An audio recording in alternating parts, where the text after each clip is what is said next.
The latest update on Ringo Starr is truly heartbreaking. After years of being a beloved icon, fans are now learning some devastating news about the legendary drummer's health and personal struggles. What's happening behind the scenes is a far cry from the cheerful rock star image we've known. The details are shocking, and as more information comes to light, it's clear that this is a moment that will leave fans reeling. Prepare yourself for news you never expected to hear about one of rock's greatest legends. Ringo Starr's journey to stardom didn't start in the glitz and glamour of the music world, but rather in the tough streets of Liverpool. Born Richard Starkey on July 7, 1940, Ringo's early life was anything but easy. His family faced financial struggles, and his parents' relationship wasn't stable. His father, Richard Starkey Sr., was distant, spending more time in pubs than with his family, and eventually the couple separated when Ringo was just 4 years old. His mother, Elsie, was left to raise him on her own, taking jobs as a cleaner and a barmaid to make ends meet. Ringo's childhood was marked by hardship and loneliness, but it was also shaped by music. From a young age, music was an escape for Ringo. His mother loved to sing and dance, and although his father wasn't present, the love of music filled their home. But life didn't let Ringo enjoy a carefree childhood. At the age of 6, he fell severely ill with appendicitis, and what followed was a nightmare. After his surgery, he developed peritonitis, a life-threatening infection, and he fell into a coma. He spent months in the hospital, and when he finally returned home, he had fallen behind in school. At just 8 years old, Ringo could barely read or do basic math, and he struggled to fit in at school. He often skipped classes, wandering the streets or parks, unsure of where he belonged. Things didn't get easier. In 1953, Ringo contracted tuberculosis, which led to another long stay in a sanatorium. It was a lonely, isolating experience, but something positive came out of it. The sanatorium staff encouraged patients to engage in music, and Ringo was given a simple percussion instrument. It was during this time that he found his true calling. Ringo began experimenting with rhythm, first tapping on anything he could find, like cabinets and furniture. His love for drumming began to take root, and when he later received a record called Bedtime for Drums, it solidified his passion. From that moment on, Ringo was determined to become a drummer. By the time he returned home in 1955, he was more focused on music than ever. However, the rest of his life was still filled with difficulties. He struggled to keep up with school, and when he left the sanatorium, he stopped attending school altogether. Instead, Ringo spent his days listening to music and experimenting with rhythms using whatever he could find. He had a few close friends, one of whom introduced him to skiffle, a form of folk music that was taking Liverpool by storm. He began playing along with homemade instruments, and soon he joined a local band.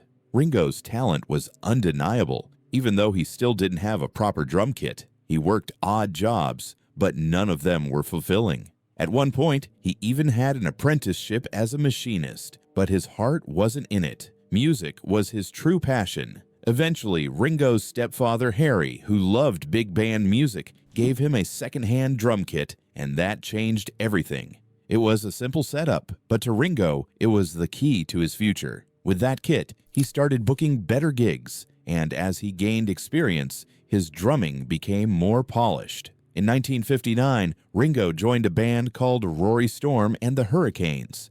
This was his first real step toward the music career that would eventually make him famous. Although things weren't easy at first, Ringo's love for rhythm and his drive to succeed kept him going. It was during this time that he also adopted the name Ringo Starr, inspired by the rings he wore and the Star Time performances he would do for the band. Ringo's journey was anything but smooth, but his perseverance paid off. From his humble beginnings in Liverpool, struggling with illness and a broken home, he eventually found a way to make his dream a reality. It wasn't luck or chance that led him to success, but his love for music and his determination to overcome the obstacles that life threw at him. Little did he know, the road he was on would eventually lead him to one of the most iconic bands in history, the Beatles. Ringo Starr's musical journey is a story of perseverance, timing, and, above all, passion. It didn't start with a shiny drum kit or a glamorous stage,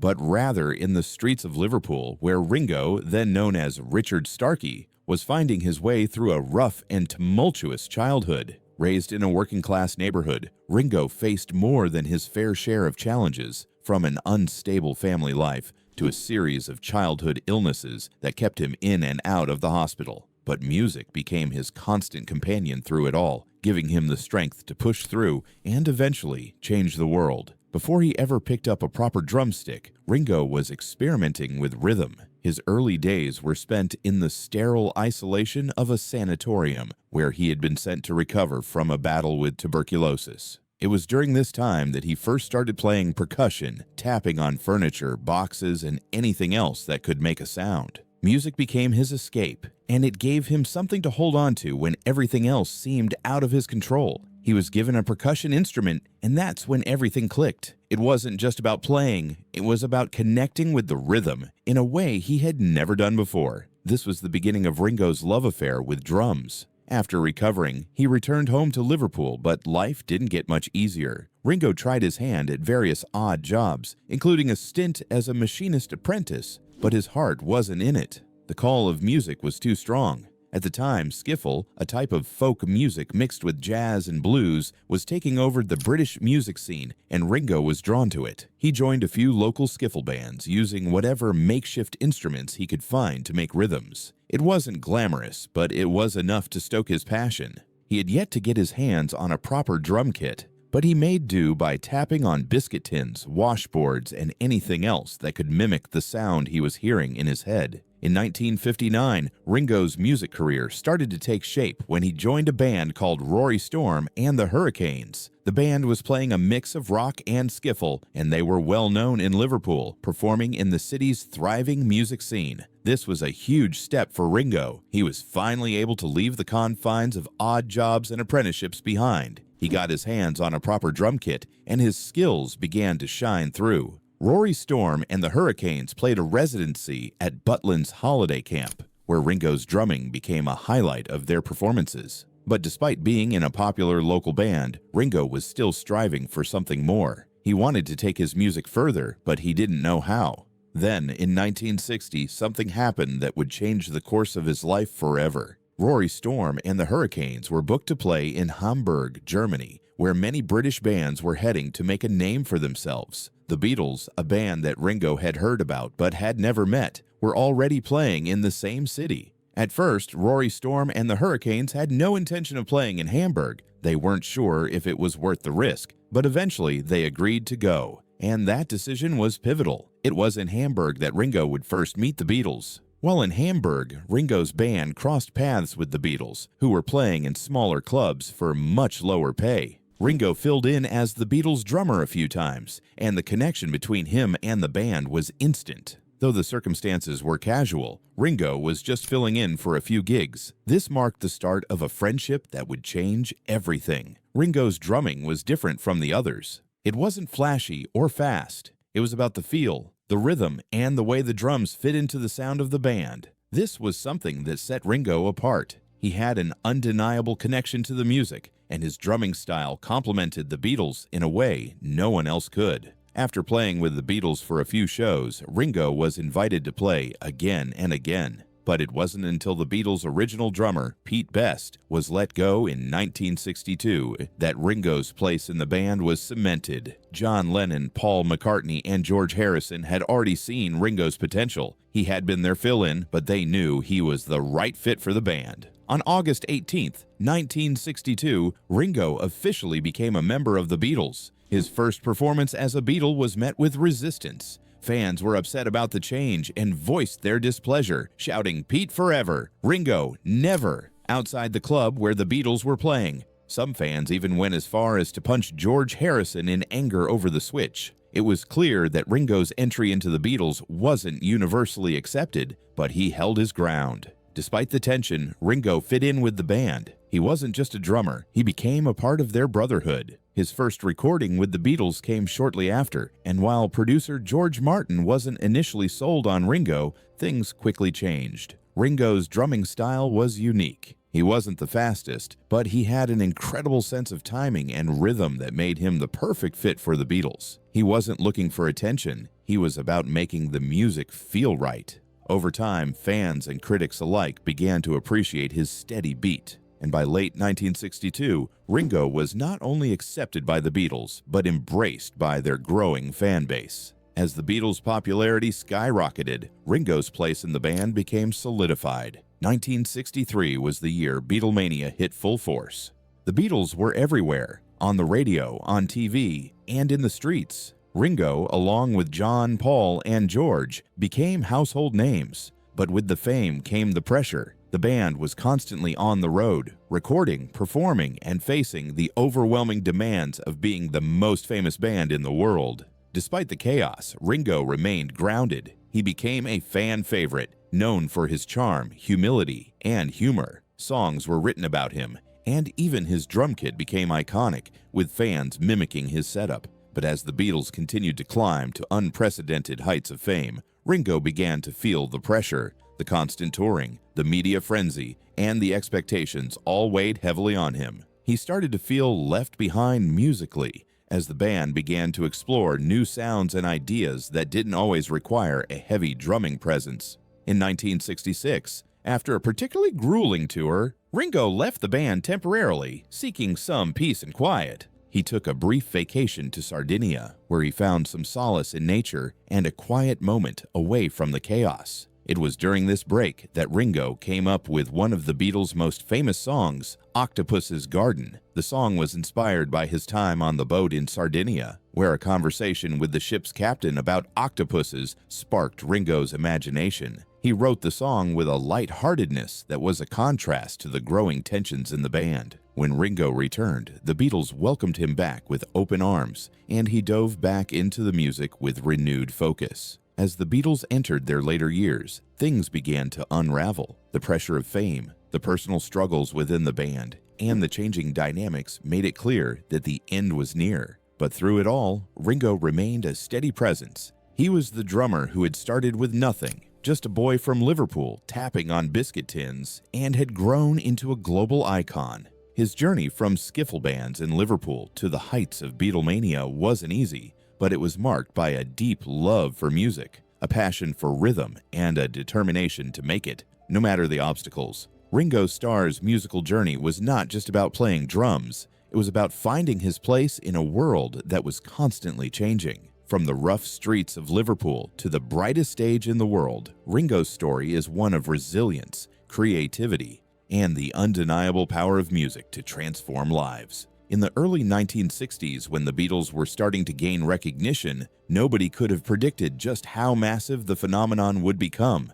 For Ringo Starr, the shift from being an unknown drummer in a local Liverpool band to a member of the most famous band in the world was a whirlwind, one that would change his life forever. As the Beatles quickly grew in fame, so did the pressure. Beatlemania was not just a passing phase. It was an all-consuming cultural moment, a time when the world's attention was solely focused on 4 young men from Liverpool, with Ringo at the drums. When Ringo first joined the Beatles in 1962, he was stepping into a chaotic, already well-established band. At that point, the Beatles were known in Liverpool, but outside of their hometown, they were still an up-and-coming band, struggling to get recognition. Ringo had only recently been brought into the fold after the original drummer, Pete Best, was fired. It was a bold decision, and not one that came without controversy. The fans who had adored Pete Best were furious at the band's choice to replace him with Ringo. As he stepped onto the stage for his first few performances with the Beatles, he was met with vocal opposition, with some fans chanting, "Pete forever, Ringo never." For any new member, that kind of backlash could have been devastating. But Ringo, with his quiet and humble nature, didn't let it rattle him. He focused on doing what he loved, playing music. The shift from playing small clubs and venues to selling out arenas was fast. By 1963, Beatlemania had hit full force. Ringo went from being a part of a struggling local band to one of the most recognized musicians in the world. The Beatles were everywhere, on the radio, TV, in newspapers, and on the cover of every magazine. They were suddenly thrust into a whirlwind of constant attention, and the pressure was immense. For Ringo, who had always been the most reserved of the group, it was overwhelming. He wasn't just a drummer anymore. He was a global icon, a face recognized by millions. But despite the fame, Ringo remained grounded and focused on what mattered to him most: the music. However, the constant spotlight that came with Beatlemania was far from easy. The Beatles were touring non-stop. Every day, they were performing in different cities, meeting fans, attending interviews, and being followed by cameras. They couldn't go anywhere without being mobbed by fans, and the constant attention began to wear on them. For Ringo, the pressure of constantly being in the public eye started to take a toll. He had never been a fan of the spotlight to begin with. While John, Paul, and George reveled in their newfound fame, Ringo started to feel the weight of the world on his shoulders. He wasn't just a drummer in the band anymore. He was Ringo Starr, the most famous drummer in the world. The constant demands of fame began to affect his health and his personal life. He began to feel isolated, distanced from his bandmates, and overwhelmed by the pressure to perform at an even higher level. Ringo's naturally laid-back and easygoing personality clashed with the chaos that came with being a Beatle. The fame that came so quickly started to feel suffocating. Despite his success, there were times when Ringo felt like he was losing himself in the midst of all the madness. The endless touring was grueling. At the height of Beatlemania, the Beatles were constantly on the road. Their live shows were electric, but they took a toll on the band's mental and physical health. For Ringo, who had always struggled with feeling like an outsider, the long hours in hotel rooms and the constant travel left him longing for something more peaceful. His health began to suffer. In 1964, he was hospitalized with a severe bout of tonsillitis, forcing the band to cancel a portion of their tour. This was a turning point for Ringo. It wasn't just the illness itself, but the realization that the pressure of being constantly in the public eye was beginning to take its toll. For someone who had always valued simplicity and peace, the loud, chaotic world of Beatlemania was becoming unbearable. When Ringo returned to the band after his recovery, he began to struggle with feelings of isolation. The Beatles were still riding the wave of their massive success, but as the years passed, Ringo began to feel like he wasn't as important as the others. The band was moving in a new direction musically, experimenting with new sounds and styles, and Ringo, who was more focused on maintaining the groove, began to feel left behind. His drumming, once the backbone of the band's sound, started to feel like it didn't belong in the experimental music they were creating. Ringo began to question his place in the band. He started to feel like a session player, just another member who was filling in for the others' musical experiments. In 1966, Ringo made the decision to step away from the band temporarily. He had just been through a very stressful period with the Beatles, and the band was starting to unravel. The constant pressure, coupled with the growing personal tensions between the members, left Ringo feeling exhausted. He needed time to regroup to find himself again. He took a brief vacation to Sardinia, where he spent time with his family, away from the spotlight and the constant demands of the Beatles' schedule. It was during this time that he began to refocus on what really mattered to him, his own happiness and health. When Ringo returned, he felt rejuvenated, but the tension in the band was still palpable. As the Beatles moved forward, Ringo continued to feel the strain of fame. He wasn't as active in the creative process as the other members, and his role in the band began to feel more like that of a sideman than a true collaborator. This feeling was only exacerbated by the growing friction between Paul McCartney and the rest of the band. Ringo was caught in the middle of the band's internal struggles, and while he remained loyal, the pressure continued to build. Throughout this period, Ringo's sense of self began to erode. He had always been the easygoing, good-natured Beatle, but the constant pressure, the long hours in the studio, and the fighting between the band members began to change him.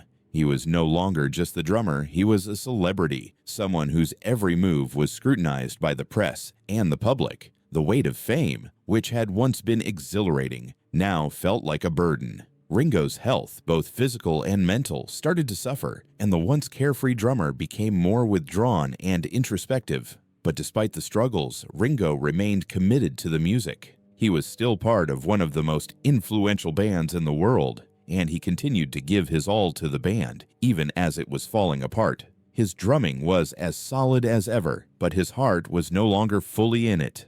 The constant touring, the pressure to perform, and the personal tensions within the band made it clear that something had to give. In 1968, during the recording of the White Album, Ringo made the decision to leave the band for a short period. He was disillusioned by the growing animosity among the members and needed a break to reset. His departure was a reflection of how much the pressures of fame had taken a toll on him. When Ringo returned to the band, he was welcomed back by his bandmates with a gesture of kindness. George Harrison had covered his drum kit with flowers. It was a small but significant moment that showed that despite the tension and the distance that had developed between the band members, there was still love and care for each other. But even with that gesture, Ringo's role in the band was no longer the same. He was no longer just a member of the Beatles. He was a symbol of the pressure, the stress, and the personal cost of fame. By the time the Beatles were working on their final album, Let It Be, the band had fractured. The friendships that had once held the group together were no longer as strong, and the internal tensions had become impossible to ignore.